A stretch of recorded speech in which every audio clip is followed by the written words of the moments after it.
second down following the incompletion.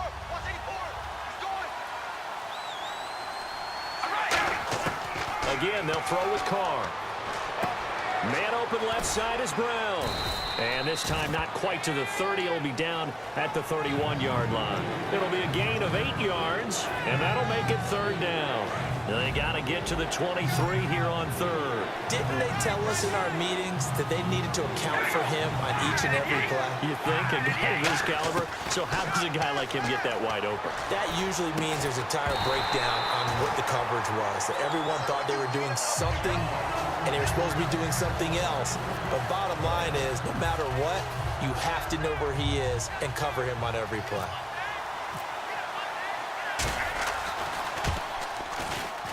And Prater's kick is on the money. It's good. And they will take the lead at 13-10. So it goes down as an 8-play drive, and they cap it with the field goal. Yeah, they were able to pick up a few first downs along the way, but they couldn't keep the momentum going all the way into the end zone. This fielded a few yards into the end zone.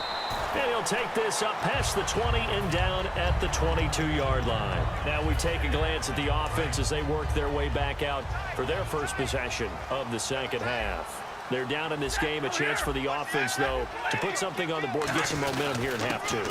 Try and get things kick-started for them. And you know at the half, they discussed how they were going to get that done. This is where scripting comes into play a lot of the time. How many plays do you script coming out of the second? Most of the time in the first half, you're scripting 12 to 16. I think in the second half, you're really scripting more like 8 to 10. Kind of a starter or an opener, whatever terminology they use. Just something to get you off to a quick start. Left side here to Sanders. Calling a gain of 7, and it gets him a new set of downs.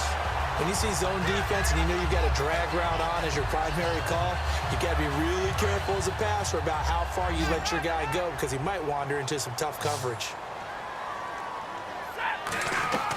Now a play fake it at Stafford. Sliding out of the pocket. And he'll be hit as he releases it, and that'll fall incomplete.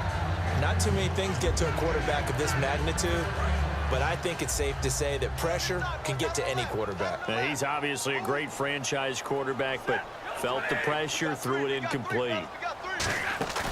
Play action. Stafford. He's going to find his running back. It's complete. And to the 42-yard line here and brought down there. Calling a gain of 5. And all of a sudden here, it's third down. I know most of the time when the ball's in the air, you're thinking wide receiver, tight end, but running backs, they can be a big part of any passing offense nowadays. And able to find Conley. 18 yards there and a first down. But we always hear about the connections some quarterbacks have with certain receivers. I think this guy has a connection with just about everyone. Didn't mind throwing it in there against double coverage to him. Shows some confidence, supreme confidence. Big-time confidence that he would make the play for him, and he did. It's a pickup of 14 there, and that'll be good for a Seattle first down. I thought guys that were over 30 weren't supposed to run the football this well in the National Football League. How about that veteran leadership? A big-time run combined with some nice blocking by his offensive line, showing that the ins and outs of being a veteran still has his place in this league. His odometer is not totally turned over yet. Back now in Seattle, Washington. It's been a very hotly contested game to this point. Just a field goal separating these two teams as we get set for the fourth quarter.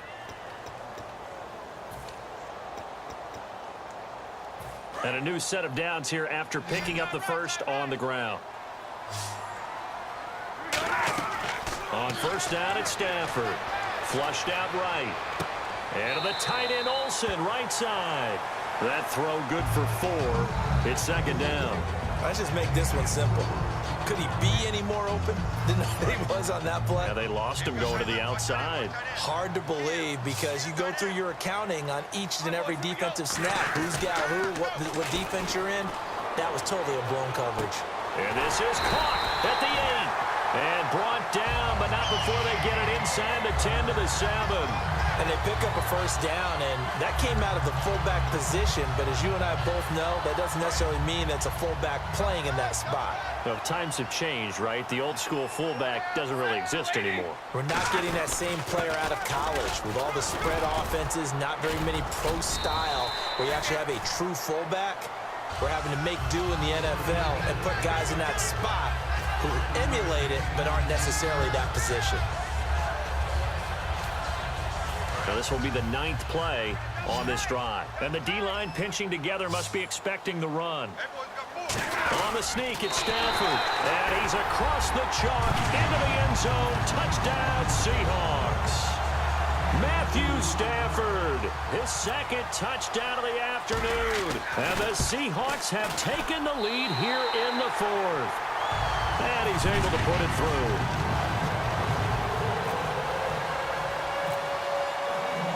So after the touchdown, Martin now on to kick this one away. And a fair catch signaled for and taken successfully. Here come the Panthers now, set to take over on offense. And after the field goal last time, let's see what they can get here. At least they got points out of the last drive, Charles. I've never met an offensive coach that didn't want to drive to end with a kick. Most of them wanted to end with a PAT, right? In this case, a field goal, they'll take it way better than the alternative, which is a punt. Yeah, but you met fan bases that wanted that. They weren't happy with that field goal. I haven't met a fan base yet that wants to drive to end with a kick other than the extra point. That's it.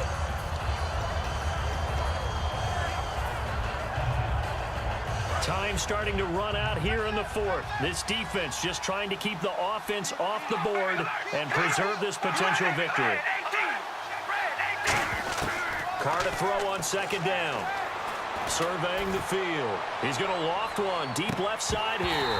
And he's unable to grab it. Thought he might have had position. Couldn't hold on. 3rd down. And when all else fails as a defender, when you're not there in the coverage, your best friend is exactly what we saw there. A big play shot taken by the offense. Unfortunately, it ended in a big drop.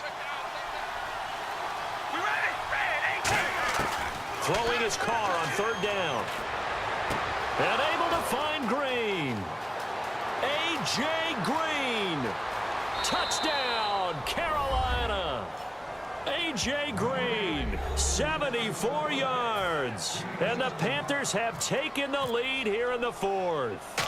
And how about that, giving us our 5th lead change of the game? It's been back and forth. No doubt about it. And right now, they're ahead, but they can't relax at all because if we've had 5 lead changes, I'm kind of betting on a 6th. Yeah, we might see a 6th.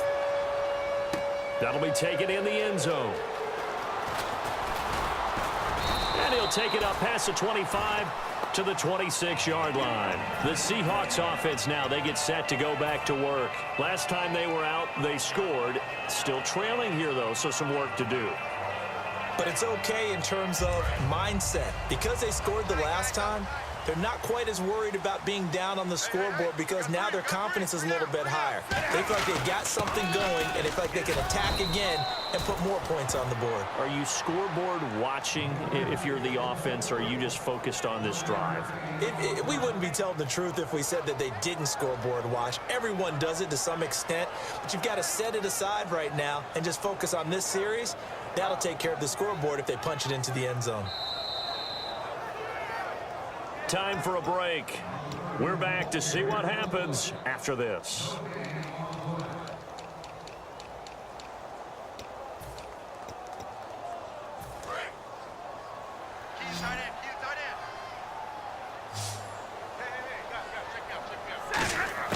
Here's Stafford now on 2nd down.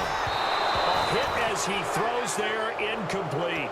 Well, any caused incompletion is good for a defense. But when you add to it, you get a little hit on the quarterback, knock him to the ground, make him think a little bit, hopefully knock him off his game, especially in a game of this magnitude, this tight in the 4th quarter.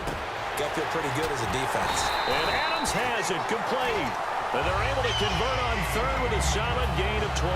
I don't care how many times we see it. I still get a kick out of watching quarterbacks and receivers do the pass tree in pregame warm-up. But I always remember that when we go to practices, we see that after practices as well. They really tune it up, don't they? They tune it up. They know why they do it for these situations.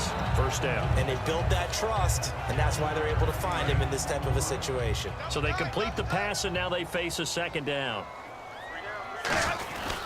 And to give this time to the tailback. And he'll be brought down, it looks like right at the 40. Only 3 there on the pickup, but that's